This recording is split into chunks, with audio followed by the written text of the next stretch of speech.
Mama, did you know you're sitting on money you haven't even tapped into yet? We all have knowledge, skills, and experience that somebody else needs. The problem is, most of the time, we just don't really realize how valuable we are. So, whether you're good at organizing your home, planning for your week, meal prepping for your family, building a business, you have expertise that somebody else is willing to pay for. So today, I'm sharing with you 5 ways to monetize what you already know and turn your experience into income.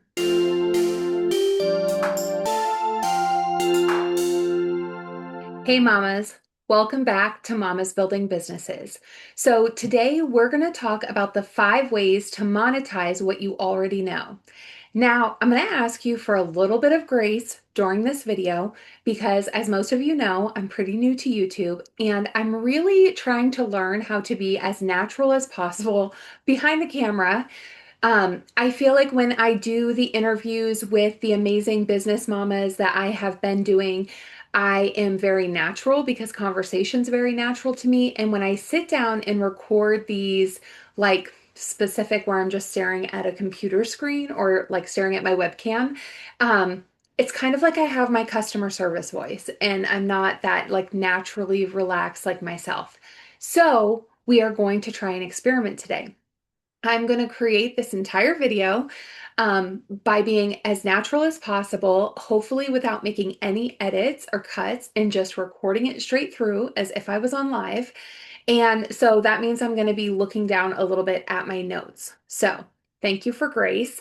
Okay, let's jump into how to monetize what you already know.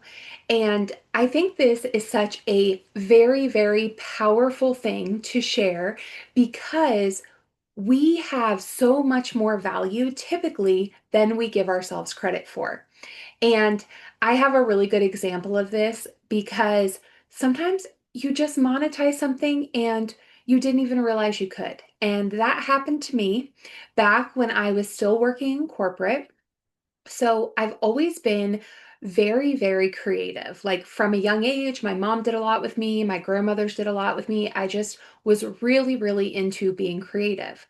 Now, with that being said, um, as far as a career, I never went into that path because I just didn't even realize it was possible to build a career in something that you really, really love. So I have an amazing family. They are a little old school and also really hard workers. And so I was kind of raised in this culture of like, if you don't hate your job, you're not working hard enough. So it really just never occurred to me that I could make money by doing something that I love. So, okay, several years ago, like 8, 9 years ago, I can't remember exactly when it was, I had ordered a Cricut machine, which most of you probably know what that is or have seen somebody who has had one. And it's like the machine where you can, create designs and make t-shirts at home. So I ordered this on QVC, on like Quad Pay or Pay or something, leading up to the holidays because I wanted a creative outlet. I wanted to do something with the kids. And I also thought, well, maybe I could make some shirts and sell them to cover the payments. So I get the Cricut. I am like checking out the ways to make shirts. And I see that a lot of people are buying the SVG files on Etsy. And so I get on Etsy, and yes, there were people with the SVG files there at the time. However, it was kind of early on in that space. And so I kind of felt like all of the files were very like one style, which was not necessarily my style. And so I was like, I have so many other ideas about like what I want to create and what I want to do. And at the time, I had zero design experience. I mean, I was creative in the sense that I would paint, I would draw, I would make things, I would craft. But as far as like graphic design, had never done it.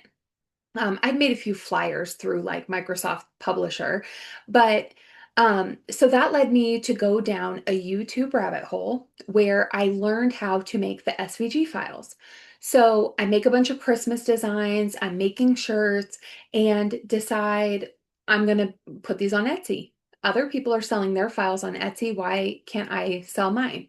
So I put them on Etsy and end up making pretty regularly an extra couple $100 a month by selling these files.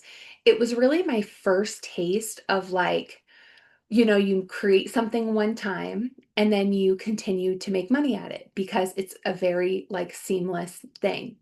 Now, I never put enough work into Etsy to make a full-time income, but it did make me pretty decent supplemental income. And to be honest with you, it still pays me today. I still get deposits every week from Etsy. It turned out to be pretty passive beyond the initial work to make the designs. So I say all that to say, if you have something that you really, really love, or you're really good at, or you have helped somebody, or you've taught somebody something, you have skills that you can monetize. And I know that, we're kind of always seem to be like the last to see our own value.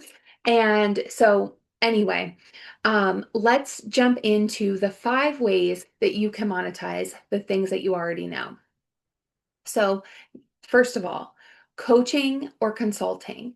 Now, these are the most direct ways to make money with your expertise. And you can do this through so many ways. And I would say if you're somebody that people come to for advice or clarity, maybe it is in relationships, maybe it is in business. It could also be something like health and fitness. Like if you're somebody who keeps yourself in very good shape and people come to you and say like, "Hey, what are you eating? What are you buying? What are the groceries you recommend?" Those sort of things. Um, the coaching and consulting space could be for you. And there are so many ways that you can position yourself as a coach and an expert. And especially with social media now, a big way is just to really provide value and tips to people. But I will say that I think from a marketing perspective, the biggest mistake that people make when they get into this space is kind of focusing on like selling the features of what they do rather than the transformation. So let me give you an example. If, say, I was a health and fitness coach, and so I said, "Oh, I can sell you a meal plan. I can create a workout plan for you." That way of positioning yourself doesn't always work out as well as if you said something like, "I helped my friend Jen lose 40 pounds in 3 months." Do you see the difference there? So you may have helped her through meal planning and workout planning, but people really buy into the transformation. So that's what I want you to think about when you think about the things you're good at. What is a transformation that you could give to somebody else? Now, from there, once you figured out what that transformation is, you can create one service, one very clear offer based on one service, and then take your steps from there. So, for example, let's say I am really, really good at business. Well, I could offer a one on one clarity call to discuss business ideas with somebody or talk about their existing business and how they could grow it or scale it. And what that is going to allow you to do is charge somebody a flat rate for your time and really dig deeper into the best ways that you're able to help them. Um, I always recommend starting small and then building from there. So it's really important to know that in most cases, not all, but in most cases, you don't need a certification to share your experience. So there are a lot of programs out there that help people with, business coaching or life coaching, and it's great. There are certification programs, and I think a lot of them can be really amazing. But the reality is you don't need it. Life experience, business experience, whatever you're doing that makes people come to you for advice is valuable. So, and then the biggest thing is once you've helped somebody one on one, you can really just scale through knowledge, right? You now have social proof and possibly referrals and testimonials for the type of transformation you've given them. I also recommend if you're just starting out, maybe find somebody close to you who is looking for a transformation that you can help them with so that you can do a little like pro bono and have a testimony for once you put it out there to earn money. Okay, so point number two, digital products. So I feel like we are really in the age of digital products. They're all the rage. Everybody is selling something from email templates to um, planners and online courses and guides, and then, of course, like the digital art and designs. So, a digital product, the way I would define a digital product is any type of digital file that you create once and can be sold over and over. So, to go back to the Etsy example, when I design something and I upload it to Etsy as a listing, Etsy's platform actually like just keeps it there until when somebody buys it, it sends them an email and makes it available to them and they can download it right away. It is very low maintenance as far as ongoing work, as most digital products are. So let's say you are really good at copywriting. And so you create email templates for businesses. I actually have bought a product like this in the past. From a woman. I actually think she might be in Australia, but what it was a pack of email templates, and she had a pack that was specific to service-based businesses, a pack that was service to product-based businesses. And so you can really kind of figure out where your ideal target market is and then create products that would be helpful to them. So for me, this is one of my favorite ways to create income because I am definitely at a place in my life where if I am investing time into something, I want a continual long-term payoff. So I don't necessarily want to like do something one time and get paid one time. I would like to keep getting paid for it. And so I absolutely love digital products. I think that it is a truly great option for moms because we do have limited time, especially if your babies are younger. So, digital products just really give a lot of flexibility and, anyways, create over and over again. So, I want you to think about this. What is something that people always ask you to do? So, ask yourself, what is something that people always ask me to do? And for me, it is business. People ask me about business a lot, how to structure their business, how to market their business, how to grow their business, how to exit their business. And so, with that being said, you can hone in on, I recommend honing in on one specific aspect of that. So, for me, it might be, how to structure their business. And then I could go and create a course or an ebook that explains to them the different types of business structure and also maybe the step by step instructions for filing an LLC on their own because it would be a benefit to them to pay maybe $20 for an ebook that tells them how to file their LLC than to go to a company that does it that charges them $250 to file for them. So it's something that has to benefit the people that you are looking to sell it to. So maybe, and maybe you are more of a doer than you are a teacher. So maybe people come to you for a business logo. I'm going to roll with the design idea just because I am so it is my area of expertise, but so maybe you're more of a doer. So instead of teaching graphic design, maybe I want to create the logos. And so the next way that you can monetize your expertise is through services or freelancing. So, freelancing, I'll be honest with you, I believe is one of the fastest ways to earn income. When I first left my corporate job, I did not have this grand plan to build a marketing agency. Back then, really all I wanted to do was to be in control of my own time. I didn't want somebody else telling me what to do all day, every day, or telling me when I could go to my kids' practices or when I could be home to pick them up after school. So for me, when I left my last corporate job, I started freelancing.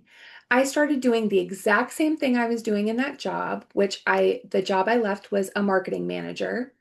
And I found a couple people or a couple businesses that I was able to do that for on a part-time basis. So like I was doing enough stuff for each of them part-time that filled up my schedule to create full-time work, but also really full-time income. I ended up making quite a bit more. Now, the nice thing with freelancing is that it is a very like quick service for money exchange. You aren't necessarily getting into a contract with somebody. You're not deciding to work with them for a long period of time. You are just offering a freelancing service. So, what does that look like? For me, one of the first services I offered was design. So I had gotten into design work. I started with the Etsy and the YouTube and the self-taught. But as I started doing that, I just started teaching myself more and more because I really, really loved the creativity that came with doing that. So I started doing heavy design work, and one of my first clients freelancing was a group of entrepreneurs who owned roller skating rinks. And so, what I was able to do was, I was able to design flyers for their special events, flyers for their fundraising, graphics for their social media, graphics for their website. But what was nice about it is I wasn't locked into a time period of time with them. So when they needed something, I did it, they paid me. It turned out that that was practically full time and provided me with a lot of like the bulk of my income at that time, but it was a very quick turnaround. And there are so many platforms where you can find freelancing work. I have used platforms like Fiverr, Upwork. There's just so many. And then once you start doing something for people, it's really easy to spread your work through word of mouth. So, for example, if you are doing something, let's say you're doing event planning.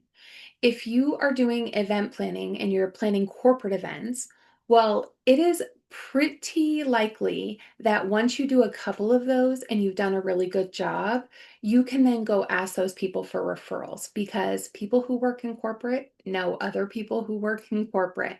And so through networking, you're able to really fill up your calendar as much or as little as you need for your time and finances and what works for you. So, okay. The other thing that offering a service really does is it helps you gain confidence. So everybody's, goal is not to ultimately own or run a big company. I mean, truthfully, for me, it wasn't. That's what it turned into, but it's also kind of what made me back up from it. But freelancing and offering a service, it really helps you gain confidence because confidence isn't built through big, huge wins, right? I think people think like, oh, I got this business award and now I'm more confident. That's not the case. Confidence is actually built through keeping promises to yourself and taking small, consistent action. So, let's say in the design space, you're a little like insecure, like, am I a good enough designer to go out and offer these services to somebody? Well, if you offer one small service that you know you can do, so say it's creating a t shirt design, once you do that and you get that positive feedback, now you feel good. You created it. You actually see what you make and you're able to move on. And so that effect just kind of snowballs into having more confidence. It also builds obviously your experience and testimonials. So if you do want to grow bigger in the future, you already have all of that foundational work. So it's a really, really good option. Um, And then once you start offering something that you really love, it allows you to start sharing other things you need. I'm sorry, sharing other things that you believe in too. Which brings me to brings me to way number 4 that you can make money through what you already know. And that's through affiliate and partner marketing.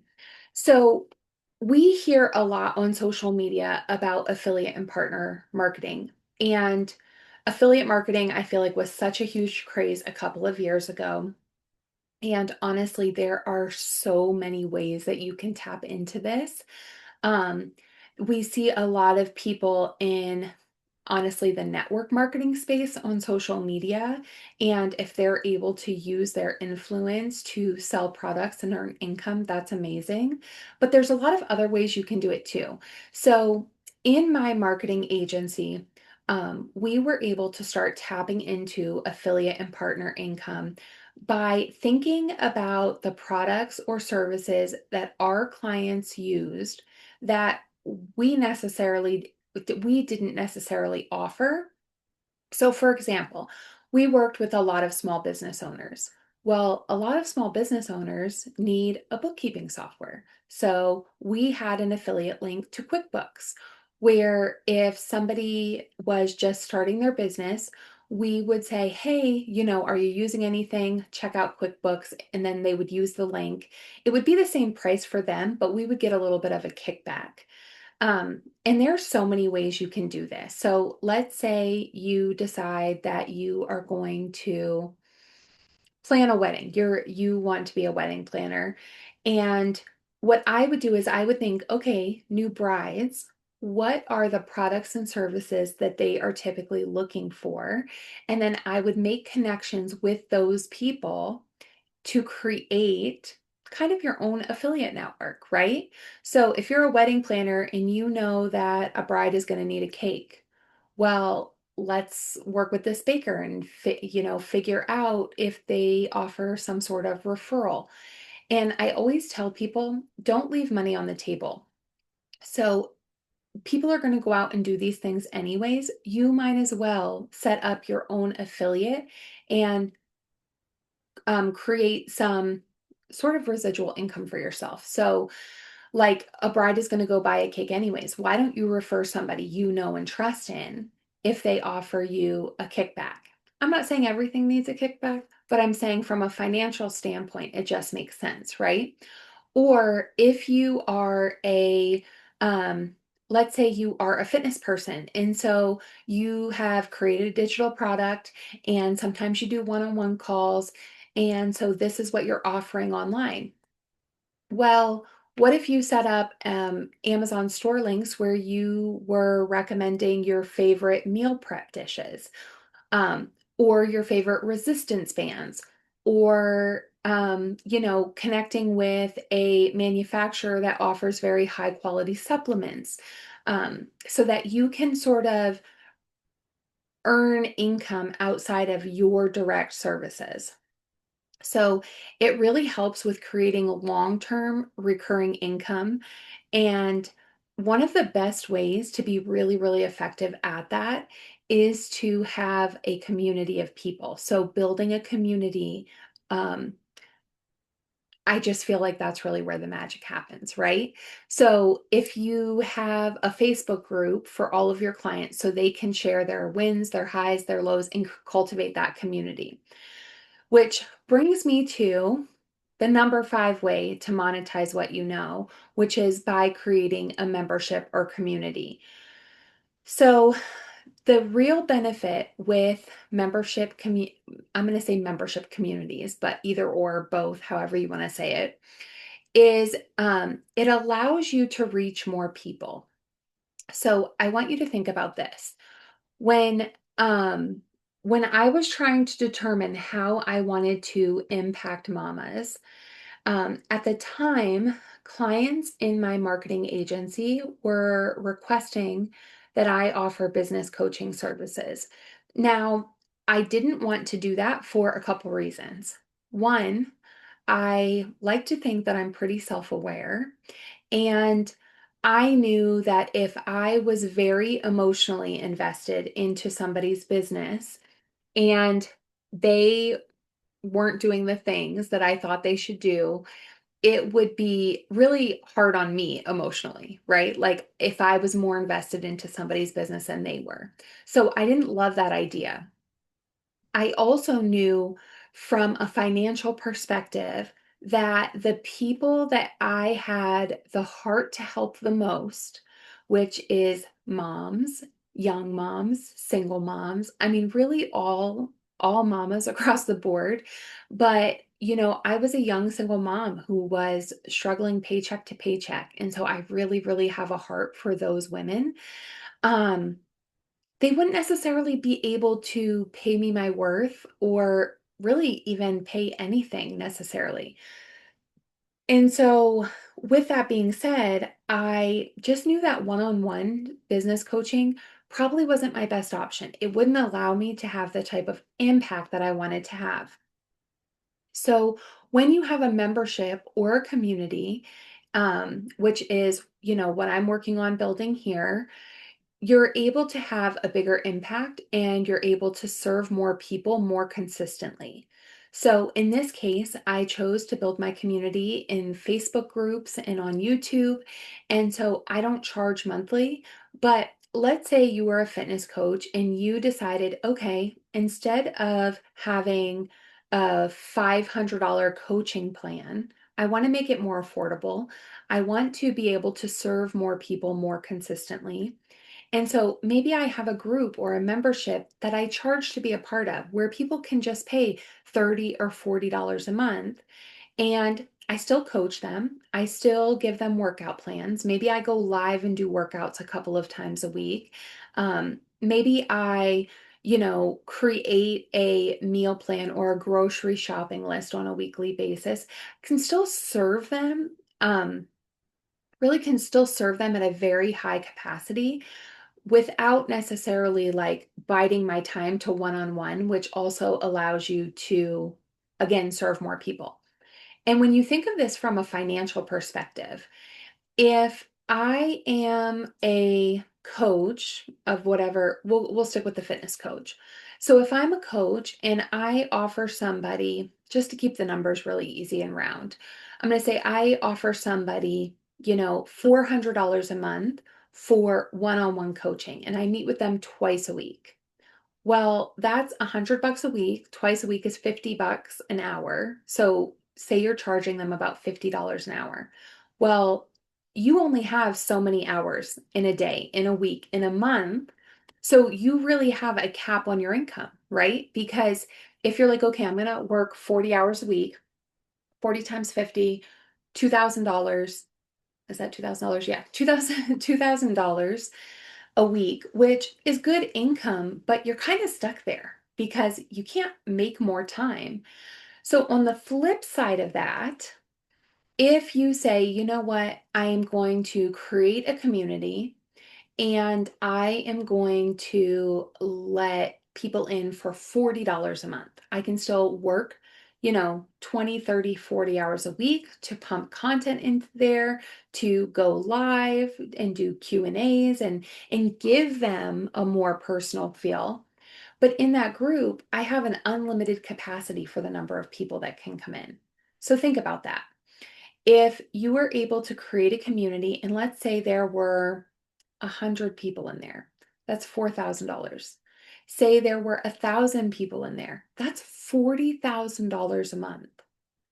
And you're able to do it. There's really no limit to the income in that structure because it doesn't matter how many people are added to the group, you're still creating the same amount of content. I hope that makes sense and it wasn't too like convoluted. So there are many ways to be able to just monetize what you already know. It's just a matter of, you know, where you start, how you start. And the reality is that your stories and your experiences, they can create a really safe space for people. So, some of you guys know if you follow me on Facebook, but I lost about 60 pounds from last December until, I mean, now I'm still 60 pounds down, but I think I hit 60 pounds like in September. So it took me about 9 months to lose the weight. And I think that came from a variety of things, is my disclaimer. I mean, I was actively trying, I was working out regularly, I was following a really amazing eating plan that gave me grace and just like psychologically allowed me to live life while making better decisions. But I also think a big part of it was backing away from my marketing agency and working on starting to build this community because my stress level went from like a billion down to virtually nothing. But the reason why I'm bringing it up is because I have shared a little bit about that weight loss journey on Facebook. Not consistently, not like recommending anything, but just kind of sharing some of my results. And I had thought that I was going to do like a Facebook group with weight loss challenges. And unfortunately, right now, I just don't have the capacity to do that along with building this community. But what I realized is I was posting stuff on Facebook and I would get some people who would like comment under it. But even more than that, I would get messages in my DMs, women saying, I have been trying to lose weight for a year. I haven't been able to lose my baby weight, and my child is 6. And I've been there, right? But the point that I'm making with that is there are a lot of things that people, especially moms, need help with that they're not super comfortable talking about publicly. They wouldn't necessarily go onto Facebook or Reddit and have an open public conversation about it, especially I think when it comes to like health and wellness, and even in business, because a lot of people are not willing to be vulnerable, for lack of better words, like share the highs and the lows. I mean, we know this. We look at social media and it tends to be a highlight reel sometimes, right? People don't talk about, like in business, there are wins and there are losses. Always. There's mountains and there's valleys. But people tend to share the mountains and then they're a little bit ashamed or more private about the valleys. And there's a point to all of this. Um, I got off on a little bit of a tangent, but the point of all this is that when you create a membership or a community, a lot of times it becomes this like very safe space for other people to grow, for other people to um, be okay with being vulnerable and growing and being supported in a place where they don't feel like it's public, but they can talk about it openly with other people that are working on the same thing at the same time. And I think that that is really, really, really powerful. If you decide to jump into the community or membership space, I would encourage you to start small. I would encourage you to start at, a really affordable rate, especially in a time where people are, watching every penny. And, even a $10 a month group can be extremely powerful. So think about this. If you were able to charge $10 a month and provide some sort of transformation where, 1,000 people come into that group, that's $10,000 a month. And everybody's only paying $10. So I would encourage you to start small. And all right, so we talked about 5 different ways. I kind of just want to recap really quick. And I have to check my notes to make sure I don't miss anything. So just recapping the 5 ways you can monetize the things that you already know. So one is coaching and consulting. Two is the digital products. I put one of my notes backwards. Two is the digital products. Three is services and freelancing. Four is affiliate and partner marketing. And then 5 is the community and memberships. The biggest thing that I want to encourage you and remind you is that you are extremely valuable. I have heard women say, and it breaks my heart a little bit because to be honest with you, I probably would have given just about anything when my kids were little to be a stay-at-home mom, and I wasn't able to do that. But I feel like I hear a lot of moms say, well, I've only been a stay-at-home mom for the last 10 years. Okay, you're still super valuable. I bet you know how to organize everybody's schedules, make sure everybody makes it to ballet and football and soccer. I bet you're really good at planning grocery lists and meal prepping and there in planning activities for your children. You have value and freedom doesn't come from one source. The best thing that you can do for your family is tap into multiple streams of income. It's something that I'm very, very passionate about, but I will tell you this. A mistake that I see people make sometimes is they spread themselves too thin and try to put their hands in everything at once. What I would encourage you to do is lock in on one stream of income, develop it, and then add another. So, one thing at a time. Don't start today and say, okay, I'm going to start 5 different streams of income because we really need money. You don't have to do them all at once. Start with one. Pick one that fits this season of your life, that fits your strengths, and just start. And remember, done is better than perfect. The knowledge that you already have can really change your family's future, and you can start building freedom today. One stream at a time. So please let me know in the comments if you like this style video because it was very impromptu. I have notes here. I had things that I wanted to hit, but normally I record in chunks and then edit it together and nix out things, and I'm like, you know what, I really just want to sound like myself and have natural conversation and not feel so scripted. So today I went a little off the cuff. Let me know what you think. I am going to probably not edit this at all, chop off the beginning and the end, which is what I do with my interviews. So comment and tell me what you like, if you like this style better. And then if you are a mama that enjoys these videos, please, please, please like and subscribe. Join. We have a free Facebook community. We are going to start probably after Thanksgiving, where we go live a couple times a week within the Facebook community and offer like very practical application for ways to start and grow your business and also to really develop your resilience and your mindset because you need that.